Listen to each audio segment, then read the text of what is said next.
Hello, and welcome to Storytime with Terry Joe. Today's story is When God Made the World by Matthew Paul Turner. It's illustrated by Gillian Gamble. I can't wait for you to see the pictures because they're so cute. And it's a very sweet story. When God Made the World. In the very beginning, before anything was, before God started doing what it is God does, when all that existed was wide open space, God imagined the universe and began to create. Make sure you can see that okay. God hung trillions of lights, stars big and stars bright. God turned the dark sky into a glorious sight. God put planets in places with moons in some cases and galaxies that reach the outermost spaces. God made comets that fly with tails through the sky and asteroids and meteors that sometimes zoom by. And with cosmic explosions, God set space in motion, causing planets to orbit their suns with devotion.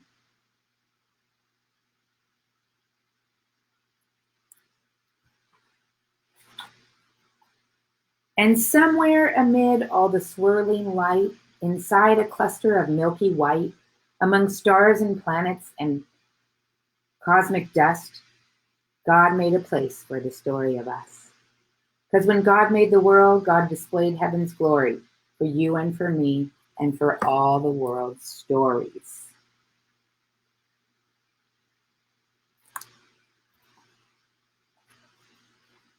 Our planet God made a blue and green sphere and designed it to orbit the sun every year.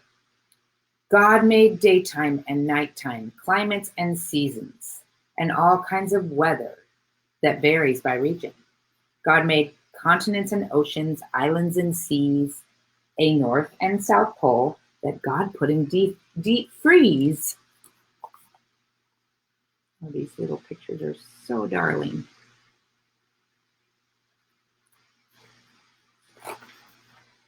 God carved rivers and brooks, mountains and caves, made beaches with sand and huge crashing waves. God made tropics and plateaus, glaciers and meadows, marshes and tundras, and erupting volcanoes. One of the things I love about this book as a side note is they didn't make God a gender, so it's not he. Really, it really means a lot to me because God's not a person, it's an energetic. So I just love that. That's why you hear God a lot in the book, because he didn't say he, right? Like the old school patriarchal way.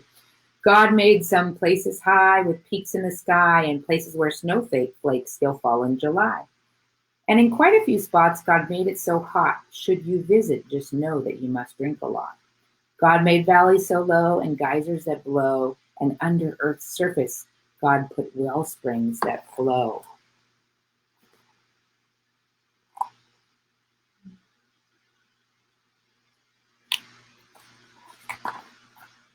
Then with gardens and forests and other things green, God made earth come to life using soil and seed. God made cypress and pines, bushes and vines, and all kinds of trees with leaves God designed. Plants full of flavor like basil and thyme, and trees that grow citrus like grapefruit and lime.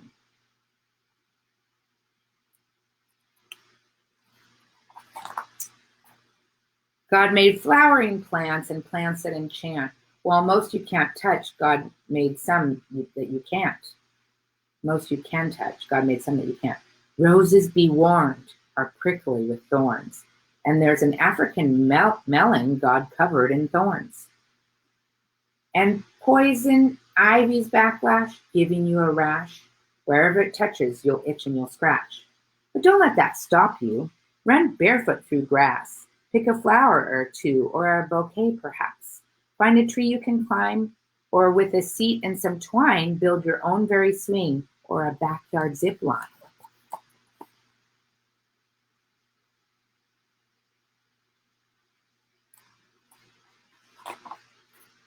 Here's one of my favorite pictures. And when you eat grapes or pour syrup on crepes, or into a forest you go to escape, Give thanks to God for all that God made, for the fruit and the syrup, for the trees and the shade. Because when God made the world, God did all that God could to create every detail for our joy and our good. You see how I almost said he? That was ingrained into me as a child. He. Isn't that darling, that picture? Now, what happened next is a mystery at best, but God made a bird, and that bird made a nest. So God filled the sky, perhaps over time, with birds and more birds, and most learned how to fly. God made bluebirds and blackbirds, big birds and small birds, a few birds quite absurd, and the loudest birds you've ever heard. Crows crowed, doves cooed, chickens clucked, owls hooed, robins chirped, pheasants whirred. The world got noisy when God made birds. Coo, coo.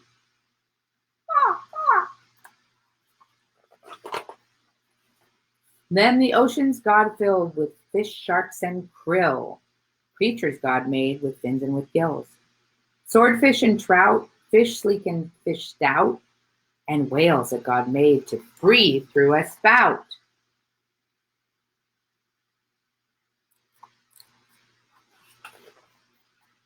God made sea rays and eels, fish red, yellow, and teal, and some fish so odd that they hardly look real. Wow, look at that. Like fish that have fangs or a monster-like face, or a fish that flies or makes its body inflate.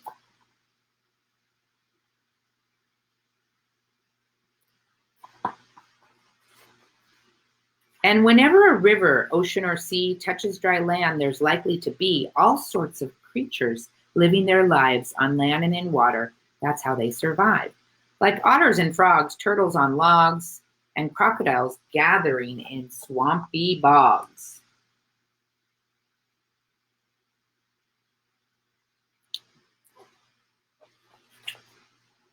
And then God made cows, horses, and goats, and God made gibbons with inflatable throats.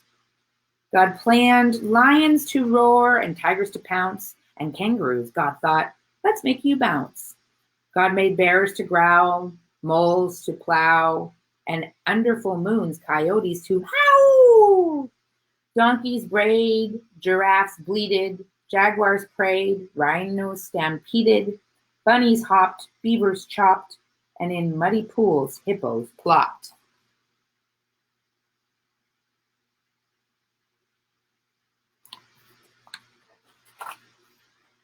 Yes, all living creatures from whales to snails, from those covered with feathers to those covered with scales. Each God designed with a home in mind to develop and evolve if needed over time. Because when God made the world, every creature on earth became a part of life's circle, having value and worth. This is my other favorite picture.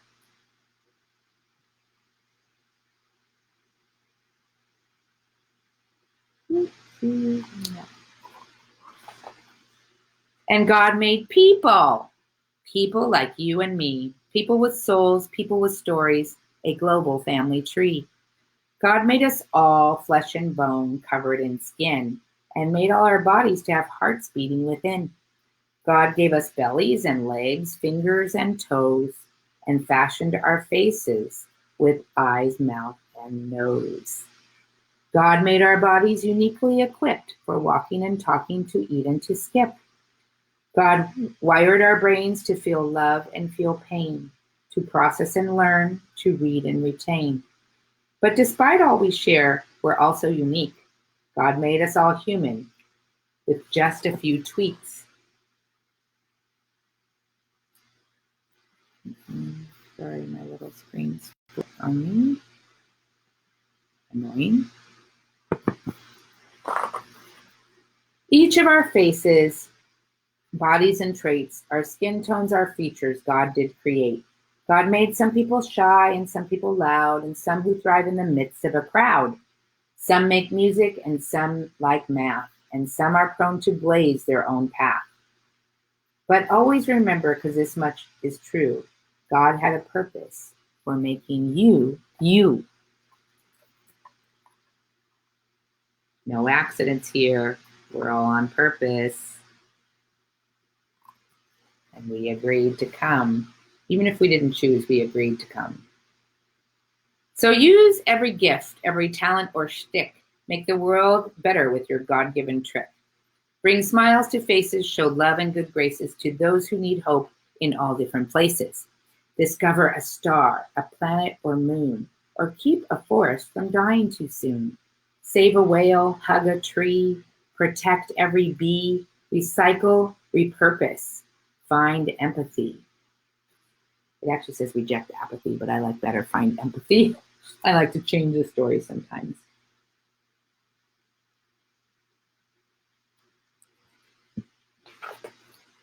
Because all of creation whispers God's story.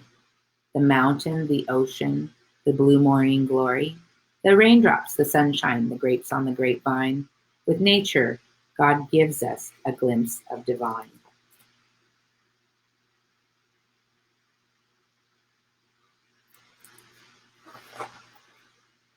And just like a star might showcase God's light, or a waterfall give us a sign of God's might, the same could be said of me and of you.